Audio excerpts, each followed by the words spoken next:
ओ तात्या, ओ तात्या, कसा वाजला आमचा बँड? अरे बा एक नंबर वाजला का तुझ्या बँड? काय पाहा लागते राजा, अमर बँड आणला ना तुम्ही फिरस्ती भावाल्यानं. तात्या मग पलाटवाले हो ना आम्ही, असं तसं थोडीच वाजवतो. हो राजा, काल सुदाम बुवा लयच नाचला पण राजा तुमच्या बँड मध्ये बुवा. काय त्यानं काय तुमचा बँड लयच आवडत आली, लयच नाचे सुदाम बुवा. अहो सुदाम तात्याले सवय आहे नाचाची. ते काय बा लग्न झालं पासून बायकोच्या तालावरच नाचतात ना. वरून नाही दिसला रे नाचाले. कोणते बायको प्रेमी का बा? ते नाही नाचत हो, ते नाही नाचत. त्यानं बायकोले विचारल्याशिवाय ते संडासली नाही जात राजे. ते बँड कोण सांगितलं तर बा, मग कोण सांगितलं होतं ते बँड?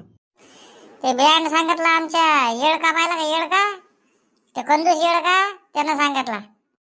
ते बकेटीत तोंड घालून कोण पळलं होतं रे बा काल नाचता नाचता? ते अजा होता ना, अजा आपल्या याचा वरगडाच्या घरचा पाहुणा.